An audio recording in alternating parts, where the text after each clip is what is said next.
Será que já é hora da gente se preocupar com o tal do domínio dos brasileiros na Libertadores e Sul-Americana?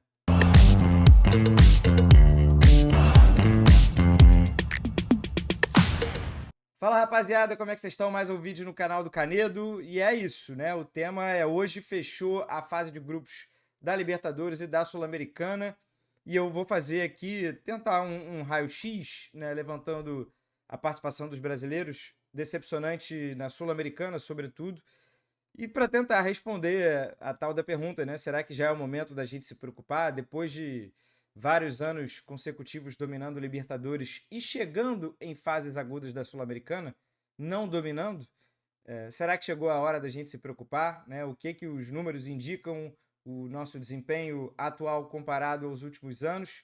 Antes da gente começar, por favor, né? Aquele pedido de sempre, deixa o like, se inscreva no canal, ativa o sininho e também comenta aqui, é claro, é importante. Gosto quando tem vídeo que tem debate nos comentários, então faça isso também para a gente fomentar uma boa discussão de futebol.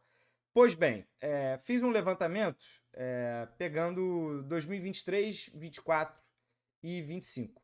Porque em 2022 ainda era um formato diferente da Sul-Americana, em que só o primeiro se classificava. Em 2023, a Sul-Americana surgiu com esse playoff, que está dando o que falar, né? Mais um ano com 4 brasileiros disputando esse playoff, né? E assim, brasileiros bem relevantes nessa edição: Grêmio, Atlético Mineiro, Vasco e Bahia. O Bahia veio da Libertadores. Então é uma fase nova, uma fase extra que ninguém deveria querer jogar. Acho que querer também ninguém queria, né? Mas sinto que Atlético Mineiro e Grêmio, principalmente, deram um mole tremendo na fase de grupos da Sul-Americana, né? Tiveram faca e queijo na mão. O Grêmio, assim, o outro resultado ajudou, né? O Godoy Cruz tropeçou, então o Grêmio precisava de mais gols e jogou com um a mais. Chegou a terminar o jogo com 2 a mais e não conseguiu. E o Atlético Mineiro, num confronto em casa simples com o Cienciano do Peru, e o Galo empatou, tropeçou. Então, bastante decepcionante o desempenho dos brasileiros na Sul-Americana. Na Libertadores, caiu um pouquinho, mas eu acho que ainda não é preocupante. E o mata-mata vai dizer, né? A partir de julho, com o playoff da Sula e agosto, né, nas oitavas de Libertadores e Sula, começa uma nova competição e aí os brasileiros podem reforçar o seu domínio lá no mata-mata. Na verdade, eu estou gravando esse vídeo antes mesmo do sorteio. Então, vai que o sorteio já bota brasileiro enfrentando brasileiro, então obrigatoriamente alguns já vão ficar pelo caminho cedo. Não sei como é que vai ser, né? Mas a gente concorda que na Libertadores os favoritos ainda são os brasileiros, mesmo com o Flamengo, Botafogo passando em segundo, vai, o Fortaleza menos favorito, mas a gente considera Botafogo e Flamengo ali num primeiro pelotão, com Palmeiras, São Paulo, Inter, River, Racing, né? São clubes que poderiam perfeitamente ganhar a Libertadores. Então, isso, né, do mata-mata em diante, a gente vai ver daqui a 2 meses, mas a gente pode falar o que aconteceu até agora. Então, dessa vez eu não vou chamar a segunda tela. Vou chamar aqui na tela a tabelinha que eu fiz um levantamento. Então, comparando Libertadores, Sula de 23, 24 e 25, desempenho na fase de grupos. Você pode reparar já pelo aproveitamento que só uma coisa está destoando bastante. Tudo ali na casa dos 60%, né? 2023, 61,9%. A Libertadores, a Sula de 23, 66,7%. Em 2024, Libertadores e Sul-Americana com aproveitamento idênticos, 68,30%. Nesse ano, a Libertadores caiu um pouquinho para 64%, mas já foi pior, né? Em 2023, foi de quase 62%. Só que a Sul-Americana, né, cara, realmente, assim, acho que foi um combo de, talvez, falta de preparo, de colocar a Sul-Americana como prioridade. Muitos times pouparam, e eu realmente não fui checar se nos outros anos teve tanto time poupando. Foi uma sequência chata, né, de calendário aqui. E não sei também se os times estão ruins, né? Não se prepararam tão bem em termos de elenco. Enfim, no momento que foi disputada a fase de grupos, se eles estavam também, né, com um bom treinador, e como estava muitas lesões, como estava o momento dos times. A gente sabe que o Vasco passou por crise, o Galo não tá tão bem. O Cruzeiro, que se recuperou agora no Brasileiro, na época ali que ele já perdeu os 3 jogos seguidos e foi eliminado, ele estava horrível. Que mais? O Corinthians, que deu um enorme vacilo, teve troca de treinador nesse momento, mas acho que o Corinthians deveria ter se classificado. Chama muita atenção aí na Sul-Americana atual o fato de termos tido 3 eliminações pela primeira vez, né? Já tivemos eliminação na Sul-Americana de 2024 e na Sul-Americana de 2023, né? Outros times que terminaram em terceiro. E teve gente indo para playoff também da Via Libertadores em 25 e 2023. Para facilitar até as contas, né? Foram sempre 7 participantes em cada uma dessas edições. E aí, classificados em primeiro também chama atenção, né? Na Libertadores e Sula de 23, tivemos 4 em cada, passando em primeiro. Em 2024, na Libertadores passaram 4, na Sul-Americana passaram 3. Nesse ano, na Libertadores, passaram 3, então já houve uma queda, né? Nos outros anos, a Libertadores sempre teve 4 brasileiros passando em primeiro, agora foram 3. Só que na Sula, minha gente, só o Fluminense, só o meu Fluminense fez a sua parte. E não sei, não dá para chegar agora e bater no peito e falar orgulho, único brasileiro. Pelo amor de Deus, né? Não fez mais que a sua obrigação. O ponto é que vários outros clubes decepcionaram. Vitória foi eliminado em circunstâncias bizarras, estava com um a mais, aquele gol contra. Cruzeiro fez uma campanha ridícula ali, perdendo os primeiros jogos. O Corinthians também teve até um grupo um pouquinho mais difícil para os padrões sul-americanos, mas pagou mico também, ainda mais na última rodada. O América de Cali empatou, bastava ele não ter perdido. O Huracan poupou os jogadores. Então, assim, um vacilo enorme do Corinthians também. Então, tivemos 3 eliminados e 3 classificados em segundo. Já falei aqui do Galo e do Grêmio. O Vasco também que sofreu, teve confronto direto na última rodada para passar, senão também teria sido eliminado. Então, essa Sul-Americana destoou bastante. E o Brasil vai enfraquecido para o mata-mata, né? Vou chamar aqui agora, então, uma segunda tabela que tem o desempenho no mata-mata dos outros anos. Como, por exemplo, Libertadores de 2023. 3 brasileiros ficaram nas oitavas, né, de 6 que foram até o mata-mata. 3 já caíram nas oitavas, porém, outros 2 foram até a semifinal. Né? No caso do Palmeiras, que caiu para o Boca, o Inter, que caiu para o próprio Fluminense, e o Fluminense foi campeão.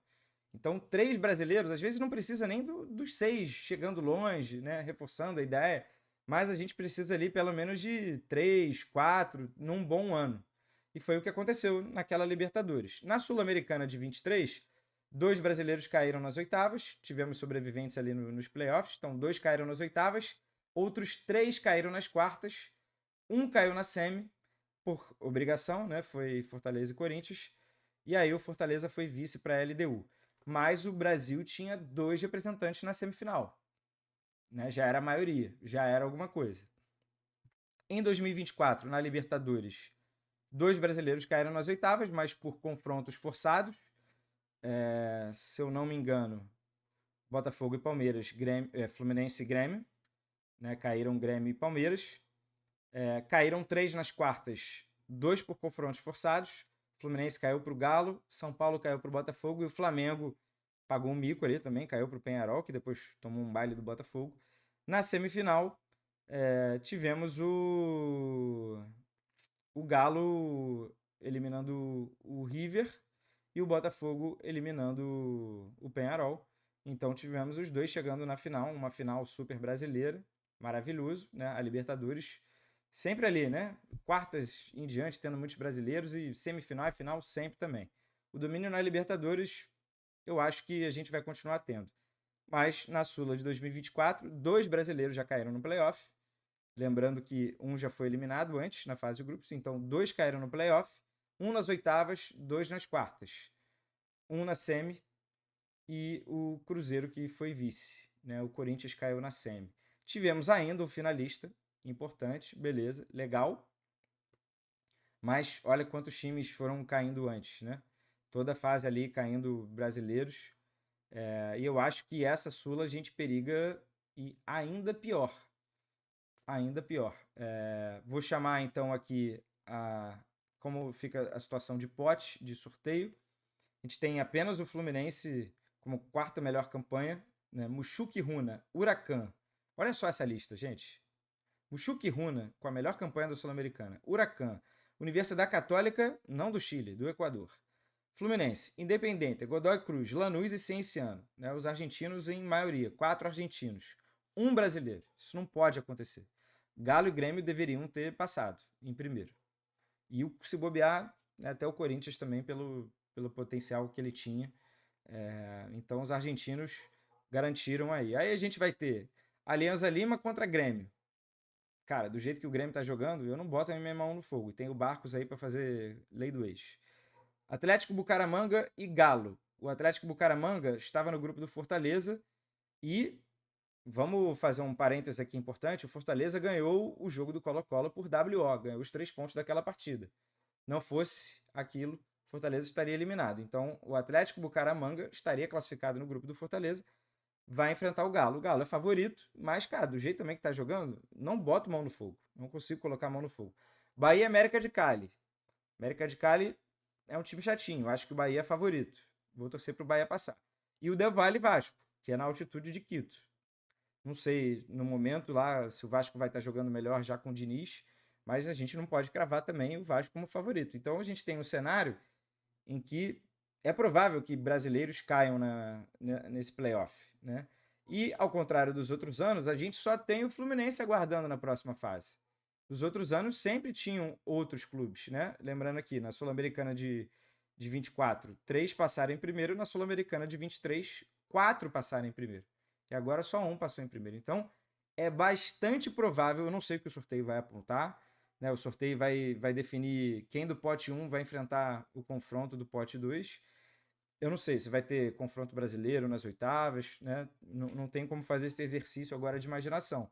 Mas é bem provável que na Sul-Americana a gente assista argentinos chegando mais longe. E olha que não estamos falando de potências. O Boca Juniors caiu na fase 2 lá da Sul-Americana, da Libertadores, né? Na fase pré, né? Aquela fase 2, perdeu para o Alianza Lima nos pênaltis. Sequer foi para a Sul-Americana. Até um defeito do regulamento, do formato. Gravei um vídeo aqui sugerindo um formato melhor para Libertadores e Sul-Americana. Dá um confere aqui no meu canal também. Então a gente não tem Boca, né? Tem Independente, um clube grande, mas pô, Godoy Cruz, Lanús que já foi até campeão, mas não é grande. Huracan também não é considerado grande, apesar de estar na final do Campeonato Argentino. Vamos torcer para que os brasileiros consigam passar desse playoff todos, e aí a gente iria com 5 brasileiros nas oitavas. Aí estaria ok. Mas tá com pinta de que algum ou alguns vão cair, né? Se continuarem jogando desse jeito. Torcer para as coisas mudarem. Já na Libertadores, também, mais uma vez, temos Botafogo, Flamengo e Fortaleza no pote 2. Poderemos ter exatamente 3 confrontos brasileiros. Seria um tremendo azar. Isso significaria que a gente só teria 3 brasileiros nas quartas da Libertadores. E talvez também se enfrentando. 2 deles se enfrentando. Então, eu não sei se a gente vai conseguir reproduzir o domínio brasileiro na Libertadores por questão de chaveamento. Mas, por força dos clubes, por potência, eu ainda espero que o Botafogo melhore e que o Flamengo melhore. E que Palmeiras, São Paulo e Inter talvez consigam aí confrontos mais acessíveis, né? Temos vou ler aqui, né, os potes, né? Palmeiras, São Paulo, Racing, River, Estudiantes, Vélez, Inter e LDU no pote 1. Botafogo, Penharol, Flamengo, Atlético Nacional, Libertad, Fortaleza, Universitário e Cerro Porteño no pote 2. Seria maravilhoso para um Palmeiras enfrentar o Cerro, um Universitário, um Libertad, até um Penharol, vai. O Atlético Nacional que fez jogo duro no grupo do Inter, mas imagino que o Palmeiras também seja favorito. Agora, se tiver um Palmeiras e Flamengo de cara, pum, já é um potencial finalista caindo nas oitavas, como foi ano passado, Botafogo eliminando o Palmeiras. Então, vamos acompanhar aí o sorteio. Eu acho que na Libertadores ainda não temos motivos para nos preocupar. A questão é que alguns clubes, Botafogo, Flamengo e Fortaleza, deram chance para o azar. Deram chance, mais uma vez, para terem sorteios complicados. Mais uma vez, no caso do Flamengo. Fiz até um vídeo aqui sobre o Flamengo. Terceiro ano seguido que o Flamengo passa em segundo. Para um clube do investimento, do tamanho do Flamengo, que é tricampeão, o Flamengo não pode passar esse perrengue. Ainda mais com grupos fáceis que o Flamengo teve. Antes, o sorteio apresentou Olímpia e Bolívar nas oitavas. O Flamengo ainda pode pegar LDU, Vélez, e seria favorito, né? Estudiantes, mas está correndo um risco maior de pegar uma pedreira, né? A matemática, a conta não fecha muito bem. E eu sei que os outros times também não querem pegar o Flamengo, mas aqui eu estou pensando até com a cabeça no domínio brasileiro, né? O tema é esse, então, em tese, né, aqui a torcida para que brasileiro chegue longe, né? A gente continue mandando no continente, tanto na Sul-Americana quanto na Libertadores. Quero saber a sua opinião, né? E aí, até sobre o que aconteceu e uma projeção. Sorteio segunda-feira, a partir de meio-dia. Todo mundo ali de olho nas bolinhas. Já vai ser decidido, inclusive, o chaveamento inteiro até a final. E aí, vou gravar outro vídeo na segunda-feira para a gente fazer a tal da projeção. Aquele vídeo que a gente revisita lá em novembro, para ver se acertou ou não. Mas eu acho que o desenho tá bem feito, né? Temos uma Sul-Americana muito preocupante, uma Sula que o Brasil já não dominava, mas chegava longe. Semi com 2 e pelo menos um na final, né? E lá para 2021, que tivemos uma final brasileira, Atlético Paranaense e Bragantino, o Furacão campeão, tivemos o São Paulo também chegando numa final em 2022 contra o Del Valle. É isso, o Fortaleza chegou em 23 e o Cruzeiro em 24. Então, estamos com brasileiros chegando pelo menos na final da Sula e brasileiros super dominando a Libertadores. Acho que na Liberta isso ainda vai continuar acontecendo. Na Sula, acho que não, né? Vou torcer muito pro meu Fluminense ganhar, chegar longe. Tá nas oitavas já, vamos ver quem é que pode pegar. Mas depender só de um, né? É também, mais uma vez, o Brasil dar chance pro azar, né? Então, quero saber a opinião de vocês. O que vocês acham? Os brasileiros devem se preocupar? O nível está subindo dos outros times, dos outros países? Será que a gente sentou um pouco na vantagem nesse ano? Ou foi apenas um desvio de rota normal? Diz aí nos comentários. Não deixe de se inscrever, ativar o sininho. Tamo junto, viu? Obrigado. O canal do Canedo tá melhorando, rumo agora aos 35 mil inscritos, passito a passito. Valeu, aquele abraço. Tchau, tchau.